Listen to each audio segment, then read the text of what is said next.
My name is Shane Young and I'm from Killary Adventure Company. We're sort of an outdoor company based in the west coast of Ireland. My talk is entitled The Unforeseen Consequences of Growing Up in the Outdoors. Now, I've grown up in the Adventure Centre from the age of 0, so I've been quite lucky in that aspect. But I've also seen lots of people coming in from all different walks of life and how they've been shaped by their outdoor experience and how they've travelled and taken advantage of this all. So just quickly, my talk will be an introduction, growing up in the outdoors, what it has taught me, my travels and how they've been shaped by the outdoor experience. So I've done quite a bit of travelling with my outdoor experience. I've been to New Zealand, Australia, I've been to Argentina. I've tried to get as much out of it as possible. Getting started in the outdoors and possible careers. Hearing today, you'll hear a lot of people talking about how to get involved in the outdoors and different training programs. We run our own training program on the west coast of Ireland, which I'll obviously talk to you a little bit about. All right, so growing up in an outdoor centre is an interesting place to grow up. Here, just in the corner of the harbour is where the Adventure Centre is based. You can see around it, there's not many cities, there's nothing around it, so it is the great outdoors. What you learn in growing up in an outdoor centre is, just a number of little sentences I put up here to talk to you about. So all these different things come into your life growing up in the outdoors. Self-reliance, as a young man growing up here, you have to make your own entertainment. You have to be willing to go off and climb a mountain by yourself or go for a walk by yourself. Other bits and pieces. Adventurous travel, you meet people coming through the business. We've had a lot of people from New Zealand, Australia, France, England, all over the world to come and do a season in the west coast of Ireland. And these people give you a desire to travel, but not just to travel in the sense of going to see beautiful buildings, but to go and to do this adventurous travel, to go and experience the mountains, to go and experience the wilderness. I like to show this photos of the window, in the front window of my house. You can see this is the highest mountain around the place, and sort of just an idea. So growing up in the outdoors, you are hugely influenced by your surrounding environment. As I growing up in an outdoor adventure centre, from the age of 5 or 6, my toys were kayaks, sailing boats, water ski boats. This is the sort of stuff you do every day. Instructing at a young age, really, you have to develop a lot of confidence. I started instructing at the age of 14, 15. At that age, you're trying to instruct groups of 25, 30-year-olds, people of your peers and of your elders, and trying to tell them exactly what to do and try to motivate them to jump off a cliff they wouldn't normally do. So it teaches you a lot of different things which are hard to quantify, but sort of transfer across into normal life quite a bit. And then travelling is quite a big part of what I do and what I like doing. So I went to New Zealand after school, and then I just come back from a year abroad in Argentina. And I find I love to explore, just to try different things. I don't like sitting on the couch watching TV and just doing that. I constantly question what I'm doing and why I'm doing it. So my first travels is the age of 18, when all my friends were going off to university and doing that. I decided to go to New Zealand. Obviously I had to work for a while to save the money, and then headed off to New Zealand. Living on my own at the age of 18, as far away from my parents as I could get, which is the other side of the world. And I believe this was quite heavily influenced by my upbringing. I was quite happy to go off by my own. I had the confidence to stand on my own 2 feet and do different adventure activities. I based myself in the North Island, but I went travelling all over New Zealand, hiking, climbing. It's an outdoor mecca for this sort of stuff to do. Second year abroad, well, after that I went to university and did the university thing. Decided it probably wasn't for me it took me a while to figure that out. And then I decided to go to go to Argentina, to learn Spanish and try this out.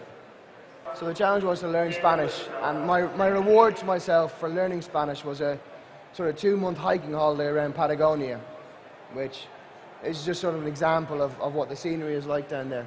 Thank you. Absolutely stunning, completely desolate, lots of mountains. And if you have experience in that sort of thing, it's not as scary. If you don't, walking into that can seem quite intimidating. But if you've sort of grown up in the outdoors, you've been up mountains all your life, it isn't actually that bad.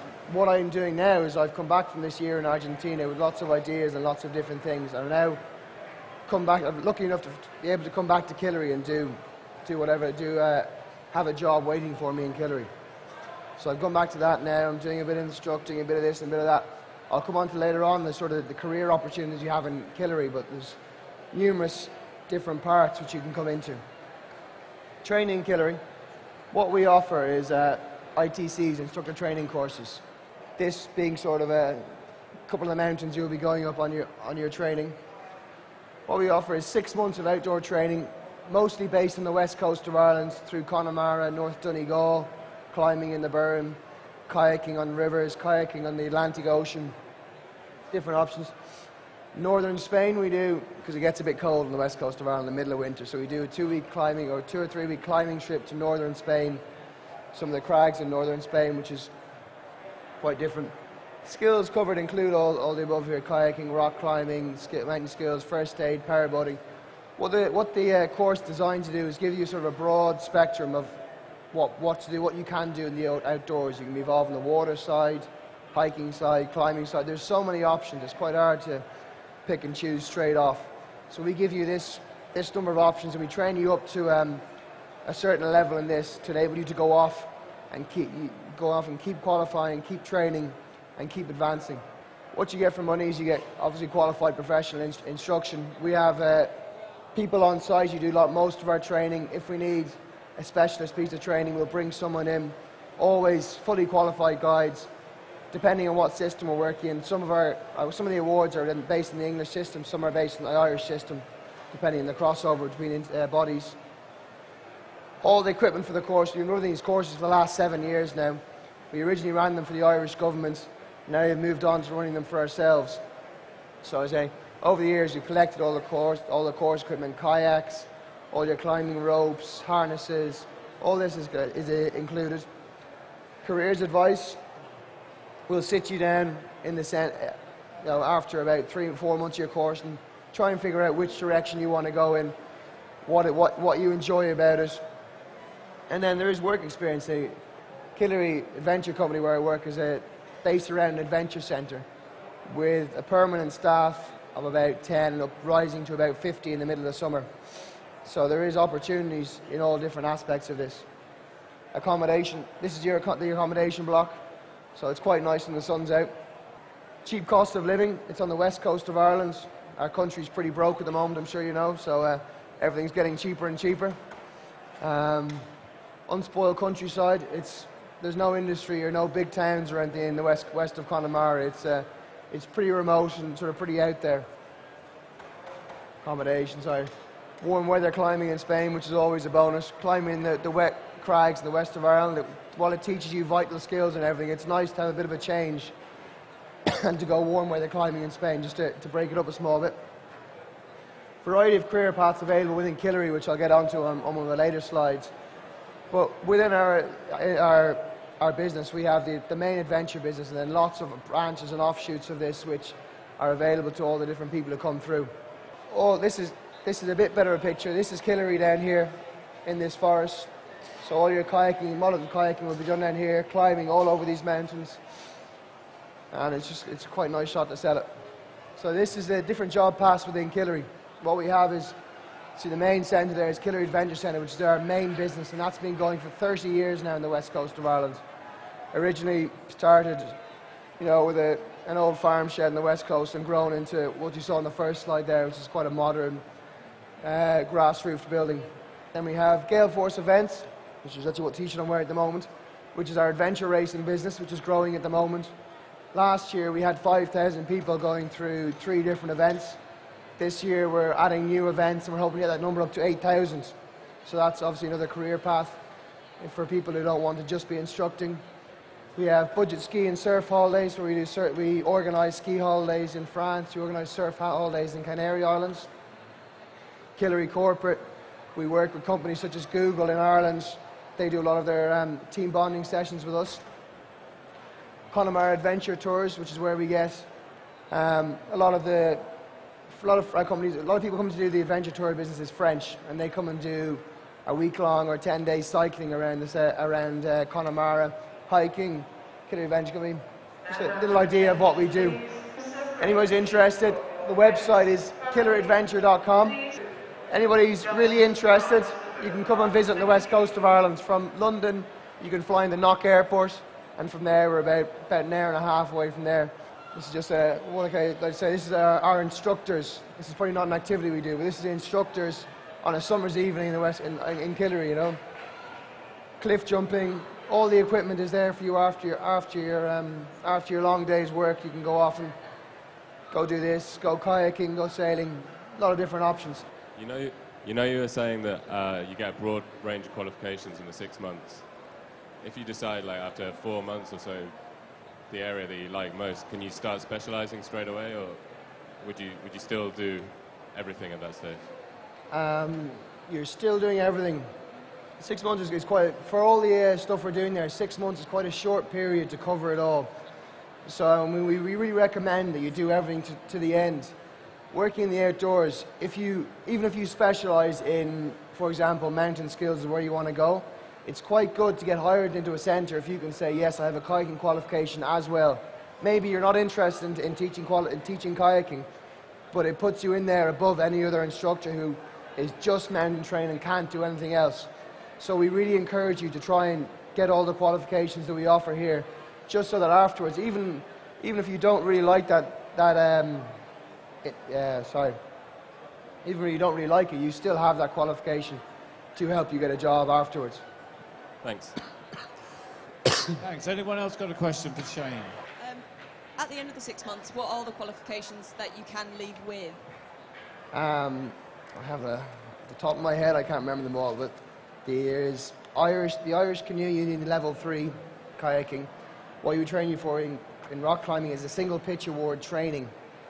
Now, I don't know if you understand that the way single pitch award works is you have to do a certain amount of hours and climbs before you can do the actual training. So what we do is we give you all the training, then you have to go away and do, I think it's a 2 or 3 day test to get your single pitch training. And then with that you can go off to centres and do your work experience, and you'll be able to train other people. And then you have to go off and do the actual thing. And the same with the mountain leader. We train you up to the standard where you could pass the exam, but you don't have the hours done. So you have to go off and do those hours and then come back and do that. First aid, the wilderness first aid course we give you. Powerboat level 2, which is, you know, it's sort of it's quite a decent level. It will enable you to go off and work in an outdoor, a water sports centre with that. One question that we get asked quite a lot is, someone that's got all their qualifications in this country already, they've got some NGB qualifications like an RYA instructor or an SPA award here. Can they actually go to Ireland and get a job? Because there's lots of outdoor centres in Ireland. Do they actually employ British staff and recognise their qualifications? Yeah, we actually have quite a number of English staff. One of the girls who's running this instructor training course did all her training in England and is actually English. So in Ireland, we do have there's a lot of a huge crossover because we're so close to England. There's a huge crossover between the two of us, and it's quite easy. If you have an English qualification, most of them are recognised by the place you go and work for, because the English system is recognised as being slightly better than the Irish system in terms of it's been around for longer. So we'll recognise all the English qualifications. Maybe put you through a sort of an in-house training for a couple of days to a week, so we can assess that you actually have all these qualifications you claim to be having, or just to check you're at the requisite standard. But English qualifications on a sort of 90% of the basis, they are recognised in all the outdoor centres in Ireland. Thanks. And one final question from myself. The race that you organise is a fairly huge event with around 5,000 people involved. What is that event, and do you actually employ either volunteers or paid staff to work on the event? So a lot of people are interested in working in event management in the outdoors. Can you tell us a bit more about that? Yeah, well, we have a number of different events. They're all under the Gale Force brand. We have Gale Force West, which is run in West Connemara. It's a lovely town called Westport. You go onto the website here, you'll be able to have a look at it. And that last year had 3,000 competitors just in that race, and this year we're hoping to increase that again. What it involves running, kayaking, cycling, and all the staff working in that will be part of the Killary Adventure Company sort of family as such. None of it's not a standalone event, so you have to be able to do that with other things. So you're doing your normal instructing, and on the side, if you want to get into events there's a scope to get into events. We do another event, the winner would do the Gale Force race in about 3.5 hours. The slower people maybe sort of 7.5, 8 hours. So it's a whole day event. And we have other events which are a bit shorter, which will cover maybe 30 or 40 Ks as opposed to 60 K, I think is Gale Force. Then we have another event this year, which we're starting, Gale Force North, up in North Donegal, which again is, that's probably going to be about 1,000 people.